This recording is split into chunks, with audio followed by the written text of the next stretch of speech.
बिस्मिल्लाहिर्रहमानिर्रहीम। अस्सलामुअलैकुम। आज दुनिया में कई मज़ाहिब मौजूद हैं जो कि मुख्तलिफ अंबिया किराम की पैरवी करते हैं।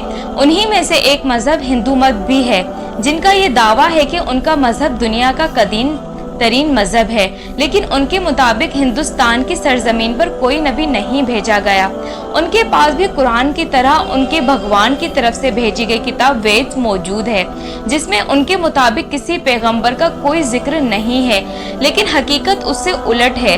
अगर हिंदुस्तान की सरजमीन पर कोई भी नबी नहीं भेजा गया तो हज़रत मोहम्मद सल्लल्लाहु अलैहि वसल्लम का जिक्र उनकी किताबों में कैसे मौजूद है? हज़रत नूह अलैहिस्सलाम और उनकी कश्ती का जिक्र क्यों मौजूद है? हज़रत ईसा अलैहिस्सलाम की वापसी का जिक्र क्यों मौजूद है? और एक अल्लाह को मानने का क्यों कहा गया है?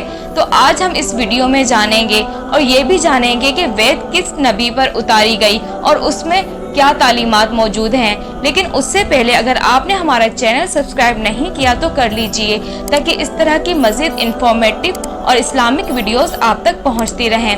कुफ्र का आगाज़ तो इंसानियत के आगाज़ से ही शुरू हो गया था, जब काबिल ने हाबिल को कत्ल किया था। उसके बाद हज़रत इब्राहीम अलैहिस्सलाम के दौर में भी बुत परस्ती आम थी। हज़रत मोहम्मद सल्लल्लाहु अलैहि वसल्लम के दौर में भी खाना काबा में तकरीबन 360 बुत मौजूद थे। उससे पता चलता है कि बुत परस्ती का आगाज़ इंसानियत से ही शुरू है, लेकिन इसका ताल्लुक किसी मजहब से नहीं बल्कि गुमराहियत से है। शायद वो इस बात को नहीं जानते, लेकिन पहला पैगंबर भी उस सरजमीन पर उतारा गया था। हज़रत आदम अलैहिस्सलाम को हिंदुस्तान की अंदर श्रीलंका की सरजमीन पर उतारा गया था, जहां आज भी उनके कदम मुबारक मौजूद हैं। इसका मतलब कि इस्लाम का आगाज ही इसी सरजमीन से हुआ था। आदम लफ्ज भी हिंदुस्तान की ज़बान संस्कृत से निकलता है, जिसका मतलब शुरुआती या पहला है। हिंदू भी इस बात से इनकार नहीं कर सकते, क्योंकि खुद उनकी किताब ऋग्वेदा और भिश्वाना में हज़रत आदम अलैहिस्सलाम और अम्मा हवा की तख्लीक से लेकर उनके जन्नत से निकाले जाने का जिक्र मौजूद है। मत्स्य पुराना में लिखा है कि आदम को दो हिस्सों में तकसीम किया गया। एक को संभूहा अलूम हज़रत आदम अलैहिस्सलाम बनाया और एक को शैत्रुपा यानी अम्मा हवा। ये बात कुरान मजीद और बाइबल में भी मौजूद है। जब ये सब इन किताबों में मौजूद है तो इसका मतलब इसको लिखने वाला भी कोई एक ही है। तारीख से पता चलता है कि हिंदुओं की किताब किसी और पर नहीं बल्कि हज़रत नूह अलैहिस्सलाम पर नाजिल हुई थी।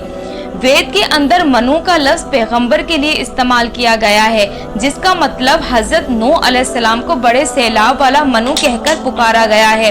वेद के अंदर उनकी कश्ती और सैलाब का जिक्र भी मौजूद है। जब उनकी किताब में हज़रत नूह अलैहिस्सलाम का जिक्र इतनी दफ़ा मौजूद है तो ये पैगंबरों को क्यों नहीं मानते? एक अल्लाह को क्यों नहीं मानते? क्यों अपनी हर मन्नत को पूरा करने के लिए मुख्तलिफ बुत बनाते हुए? इसका जवाब हज़रत मोहम्मद सल्लल्लाहु अलैहि वसल्लम की हदीस में मौजूद है। बुखारी शरीफ में अबू सईद से रिवायत है कि रसूलुल्लाह सल्लल्लाहु अलैहि वसल्लम ने फरमाया कि क़यामत के दिन अल्लाह ताला हज़रत नूह अलैहिस्सलाम को बुलाएगा और उनसे पूछेगा कि आपने उम्मत को अल्लाह का हुक्म पहुंचाया था? हज़रत नूह अलैहिस्सलाम अर्ज करेंगे, ए मेरे मालिक, बेशक। फिर कौम नूह से पूछा जाएगा तो वो कहेंगे, नहीं, हमारे पास कोई डर सुनाने वाला नहीं आया था। फिर हज़रत नूह अलैहिस्सलाम से पूछा जाएगा कि क्या तुम्हारे पास कोई गवाह मौजूद है? तो वो कहेंगे, हज़रत मोहम्मद सल्लल्लाहु अलैहि वसल्लम और उनकी उम्मत। फिर तुम लोगों को पेश किया जाएगा तो तुम लोग उनके हक में गवाही देना। फिर हज़रत मोहम्मद सल्लल्लाहु अलैहि वसल्लम ने सूरह बकरा की आयत जिसका तर्जुमा है, और इस तरह हमने तुम्हें उम्मतों वस्त बना दिया ताकि तुम लोगों पर गवाह रहो और वो तुम पर गवाह रहेंगे। यानी इससे साबित होता है कि हिंदू इसी तरह गुमराही में रहेंगे और किसी नबी को नहीं तस्लीम करेंगे और शिर्क में डूबे रहेंगे, जबकि अल्लाह ताला की वहदानियत, अंबिया किराम के हालात और इनकी तालीमात के बारे में मुकम्मल मालूमात खुद उनकी किताब में मौजूद है।